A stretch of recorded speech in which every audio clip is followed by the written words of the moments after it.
avec le chef Thierry Clément. Bonjour Thierry. Merci Bonjour, de nous recevoir bonjour tout chez le monde.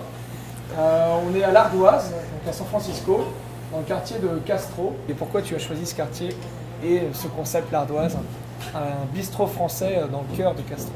Ouais, bien sûr, c'est une longue histoire évidemment, quoi. J'ai commencé à cuisiner, j'avais 15 ans en France. Mes parents sont dans la nourriture aussi, ils sont bouchers, charcutiers dans le centre de la France. Et à 15 ans, j'ai commencé à cuisiner. Le week-end déjà, je faisais les extras en pâtisserie ou dans des restaurants du coin, quoi. Et ensuite, j'ai travaillé à Paris pendant 5 ans, je travaillais à Bordeaux, je travaillais dans les Pyrénées, je travaillais un peu partout, quoi. Et après quelques années, quoi, je voulais m'évader de la France, je voulais voir autre chose, des gens un peu plus ouverts d'esprit, etc., quoi, à tous les niveaux. Et je voulais aller en Argentine à l'époque. Et il y a un ami qui était à San Francisco qui m'a dit « Ouais, écoute, tu pourras toujours aller en Argentine plus tard. Si tu veux prendre une position à San Francisco, j'en ai à telle date, c'est prêt, quoi. » Donc j'ai décidé, on va à San Francisco et en fait, je suis jamais reparti. J'ai ouvert un bistrot parce que déjà, c'est ce que je veux manger à l'heure actuelle, quoi. Aujourd'hui, moi, c'est ce que je veux faire. Et quand je travaillais pas, j'ai envie de manger des bons plats, j'ai envie de manger exactement ce que je fais, quoi. Je suis pas trop chauvin, mais enfin c'est comme ça que ça se passe. Peut-être que plus tard, je vais faire autre chose, Tu penses que avec ton expérience gastro et puis bistrot, on peut revenir à la cuisine gastro Oui, bien sûr, ouais. après ça, après 10 ans dans la cuisine bistrot? Parce que, par exemple, ici, déjà, c'est par rapport à la location, ok, donc les gens, ils adorent les bistrots, etc. Mais ensuite, par rapport à ce que je peux faire avec ma petite cuisine, par exemple. Mais malgré tout, j'ai pas de chambre froide, tous les produits arrivent frais tous les jours, et je travaille que des produits frais, quoi. Je fais tout ici, mes charcuteries, le foie gras, tout. Et donc, il y a des fois, je fais un plat, donc c'est assez simple, et je peux pas me permettre d'avoir beaucoup de personnel ou de temps pour chaque assiette. Ici, ça va très vite, quoi. C'est pour ça que ça s'appelle un bistrot. Mais des fois, j'ai des idées. Je dis, OK, si j'étais ailleurs, j'avais une équipe comme j'ai eu avant, je pourrais faire cette modification, cette amélioration, je pourrais faire un peu plus de construction dans une assiette.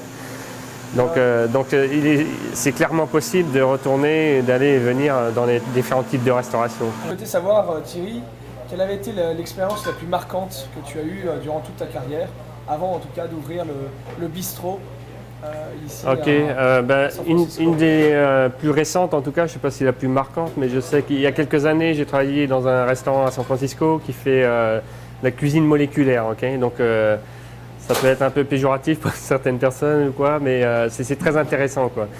Et donc j'étais sous-chef dans ce restaurant, qui était assez relativement... Côté ou Oui, connu?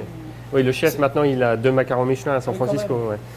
Et donc ça permet de voir à partir de juste un produit, un légume, tout ce qu'on peut faire, comment on peut le traiter d'une différente manière et comment obtenir le meilleur résultat, le meilleur du goût de ce produit, quoi. Et aussi comment le marier avec d'autres produits, quoi. Donc ça, c'est la cuisine moléculaire, c'est ce que ça t'a appris en tout cas quand tu es passé dans les... Pas la cuisine moléculaire, c'est aussi toutes les mousses, utiliser des produits, le agar-agar, la gélatine, etc., quoi. Travailler sur toutes les textures, quoi. Mais dans ce restaurant-là en particulier, vraiment, le chef était très fort pour nous faire travailler des produits très poussés, quoi. Il s'appelait comment ce chef? C'était un restaurant français ou c'était un restaurant... Il a vécu en France un peu quand il était petit, il parle un peu français, quoi. C'est Daniel Patterson. Et maintenant son restaurant c'est Quoi à San Francisco. Quoi. Ouais. Tu penses qu'il faut respecter les produits, finalement rester plus classique et pas savoir s'inspirer un petit peu à droite à gauche? Exactement. Pas mixer 3 ou 4 cuisines différentes en même temps dans l'assiette? On y allait très prudemment, très doucement, mais si on ne connaît pas les choses à la base, comment elles doivent être, personne n'est là pour faire le criticisme correctement, quoi. Donc tu ne peux pas t'améliorer, quoi. Tu peux mélanger n'importe quoi, être fier de toi, mais si personne te dit c'est pas bon, ça. Il faut avoir des jugements avisés de personnes qui savent, quoi. Parce que même si tu as 2-3 clients qui disent ah oui c'est très bien, bravo, continue, tu fonces dans le mur, quoi. Tu penses que finalement les critiques sont importants dans le monde de la gastronomie? Tu penses que ils sont pas trop difficiles parfois? Déjà, c'est l'autocritisme qu'il faut avoir. Okay. Il faut savoir se remettre en question tout le temps, quoi. Mais bien sûr, les critiques des autres gens, quoi, c'est très important, quoi. Maintenant, tout le monde fait des revues sur Internet. Il y a 10 000 sites où tout le monde peut écrire des revues. Bon, il y a un peu de tout et de n'importe quoi. Mais quand on regarde en général, on peut avoir une idée, ou si les gens parlent d'un problème en particulier plusieurs fois, on peut se dire effectivement, bon là, il faut se pencher sur le sujet et voir s'il y a quelque chose à corriger. Quand ça m'est arrivé, bon. Tu penses à quoi par exemple quand tu dis ça? Je n'ai pas d'exemple précis, quoi. Peut-être une texture d'une croûte d'amande sur un poisson. Voilà, il disait que c'était pas assez croustillant, donc j'ai rajouté des amandes concassées dedans pour vraiment avoir un petit croustillant. Mais ça s'est répété plusieurs fois. Je dis ok, bon, effectivement, peut-être qu'il y a un problème, peut-être que ça devrait être plus croustillant. Ça s'appelle croûte à plateau. C'est vrai. Donc Thierry, on aurait souhaité aussi connaître un petit peu l'histoire de l'ardoise, de ce concept de bistrot français ici à San Francisco. C'est un des plus beaux endroits de San Francisco ici, quoi. C'est comme je dis tout le temps un petit village dans San Francisco, hein. Mais j'ai eu la chance de trouver cet endroit-là parce que déjà j'avais pas de moyens, mais Ouais. c'est quelqu'un m'avait trouvé cet endroit-là qui était presque fermé. Et ici, bon, j'ai tout fait moi-même, quoi. Donc j'avais rien. J'ai peint ici moi-même, j'ai coupé le bois ici, j'ai agrandi, j'ai verni. C'est fait par un professionnel. Ouais. Peut-être T'as une seconde vie avant? peut-être une autre carrière opportunité. Bon, c'était un peu vieillot, quoi. Il a fallu bien nettoyer, surtout en cuisine. Bon, j'ai tout refait le sol. Et bon, ici, c'est surtout du cosmétique, quoi, mais repeindre tous les murs, teinter le bois, vernir. Et c'est assez folklorique, quoi, de l'ouverture d'un bistrot comme ça, d'ailleurs. Est-ce que tu as une anecdote par rapport à l'ouverture de ce bistrot à nous raconter? Oui, c'était quelque donc chose à partager? le jour le plus marquant, c'était le premier jour. Donc c'était un jeudi, je m'en souviendrai toujours, hein. On ouvrait le soir à 5h30. Et donc j'aurais dû faire de la préparation en cuisine déjà, mais je n'ai pas pu le faire à cause des problèmes de plomberie et de gaz. Donc on a commencé le matin à 8h à travailler pour faire la mise en place pour le soir. Et à midi, on avait déjà des réservations, bien sûr. À midi, il y avait quelqu'un qui était en train d'installer, un technicien en train d'installer l'ordinateur ici. Au même moment, il y en avait un autre en train de faire des trous dans le mur pour passer les tuyaux pour les machines à café. Et on avait nettoyé un coin de la salle pour un photographe pour qu'il puisse prendre des photos pour un blog sur Internet. Et le reste était un désastre, des boîtes partout, de la poussière, de la sueur. Il y avait encore le plastique sur la moquette pour la protéger. L'ardoise et le chantier, voilà. c'était le chantier à l'ardoise, quoi. Et il fallait que je cours entre le téléphone, l'ordinateur, les questions, la cuisine qui était bien sûr en pleine préparation pour le soir. Le soir d'ailleurs on a fait 46 couverts. C'est énorme, 46 pour un premier soir. Pour un premier soir c'est un bon essai, quoi. C'est un bon test. Vous avez réussi à gérer ces 46 couverts facilement ou c'était un gros Ils ont stress? attendu, quoi. J'avais quand même des bons professionnels aussi devant, quoi. Mais en cuisine, j'étais pas aidé. J'avais peut-être 2 personnes avec moi, dont un qui faisait la plonge. Donc c'était dur, hein. Donc tout le week-end, le premier week-end c'était un peu dur, mais ensuite on a réorganisé la cuisine et engagé 2 autres personnes et depuis ça se passe bien. Donc heureusement, c'est bien ça. Ouais. Vous faites combien de couverts maintenant ici à l'Ardoise? On fait de mardi à jeudi une moyenne de 70 couverts et le vendredi et le samedi une moyenne 105 à 110 couverts. Et vous êtes ouvert que le soir ou Que 5 dîners de mardi à samedi, ouais, 5 mardi à dîners. samedi. Ça fait 5 grands shifts, on va dire, pendant la semaine. Intense. Intense. Mais ça peut étonner beaucoup de jeunes qui sont dans la restauration ou qui veulent s'y destiner, puisqu'on parle souvent de 15 à 18 heures de boulot, du déjeuner, du dîner dans chaque resto. Et ici, vous faites que le... Il faut avoir une passion, il y aura soir. toujours les heures quoi qu'il arrive, parce que moi j'ouvre que le soir, mais je fais quand même 13 à 14 heures par jour. Donc c'est intense quand même. Mais la restauration française, c'est quelque chose qui s'exporte très bien dans tous les pays, quoi. Et si quelqu'un... Moi j'encourage tous les jeunes à voyager, à tenter sa chance. Déjà jeune, il faut voyager, ça ouvre l'esprit, on apprend plein de choses, on rencontre plein de gens, des mentalités différentes. Et ça fait évoluer chaque personnalité. C'est très très important, je pense, pour chaque jeune, il devrait voyager. Dès qu'il en a les moyens, c'est un sac à dos, des baskets et acheter un billet d'avion, c'est tout, quoi. Après, on se débrouille. On se débrouille sur la route. Un petit boulot là, j'en ai vu des dizaines des gens comme ça, quoi. Des fois, ils vont venir travailler chez moi maintenant. Bien sûr, j'ai des gens qui sont venus faire la plonge ou essuyer les couverts en salle, débarrasser les tables. Ils le font pendant 15 jours, 3 semaines. On leur donne, on les paye, bien sûr, quoi. Plus ils ont un peu de pourboire. Et ça leur permet de rester à l'hôtel, l'auberge de jeunesse pendant quelques jours et de prendre le prochain billet de car pour la destination suivante, quoi. Alors Thierry, on aurait souhaité savoir les conseils que tu voulais donner aux jeunes qui sont en France ou à l'étranger et qui veulent se diriger vers la restauration française. Je leur souhaite bon courage, premièrement, mais donc les conseils, déjà, c'est de voyager, hein, d'aller voir des choses différentes, des gens différents dans différents pays. S'expatrier, c'est très bien aussi, quoi. Et surtout partir. Ouais, Partir, qu'ils viennent me voir déjà, je les recevrai tu... bien et je leur dirai quoi faire, quoi, ça c'est sûr, hein, ils seront les bienvenus. Donc toi, tu serais prêt à aider des personnes, des jeunes qui voudraient monter peut-être leur affaire ici ou ailleurs, ou peut-être apprendre en tout cas les bases et les techniques. Bien sûr, il y a des gens, j'ai eu des jeunes qui sont venus déjà en cuisine et en salle, hein. Il y en a qui sont repartis, il y en a qui sont restés.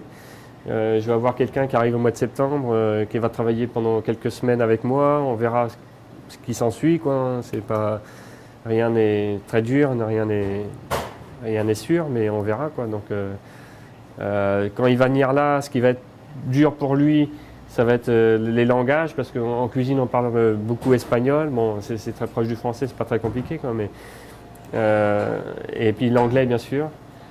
Bon, ici ça reste en français encore, on parle beaucoup français, mais bon, les langages, ça va être une priorité, hein, pour la personne qui va venir ici.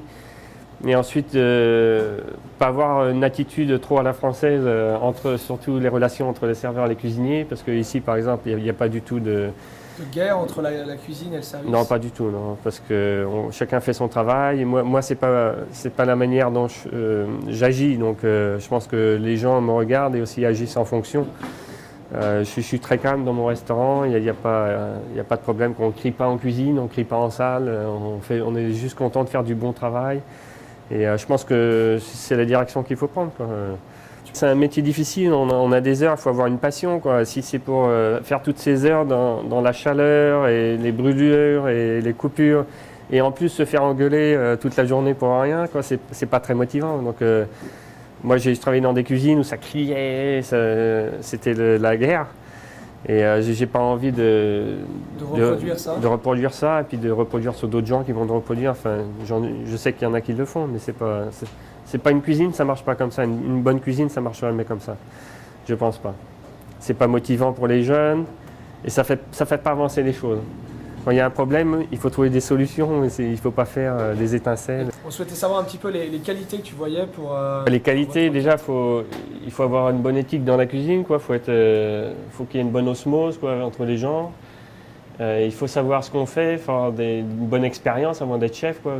On peut avoir des opportunités assez jeunes d'être chef, mais si on n'est pas sûr de ce qu'on fait, si on fait du mauvais travail, c'est toujours recette pour catastrophe. Donc il vaut mieux travailler encore un peu plus dur, plus longtemps, avant d'atteindre, de prendre ce genre de poste.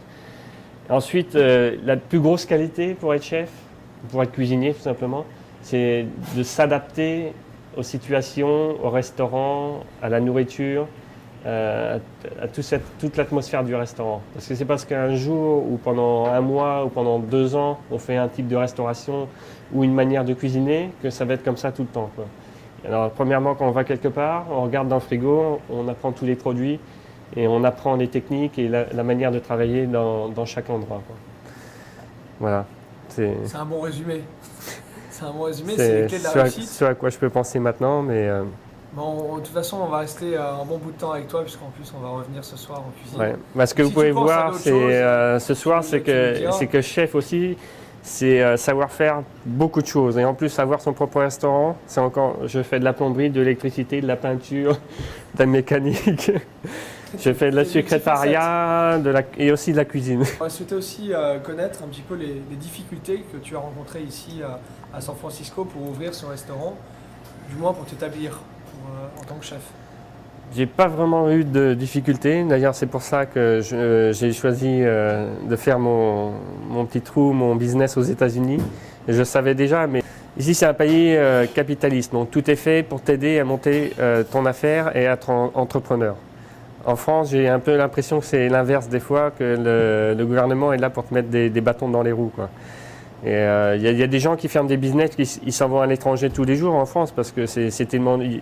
il y a beaucoup de charges, tu payes trop d'impôts. C'est un fait, hein, c'est pas une opinion.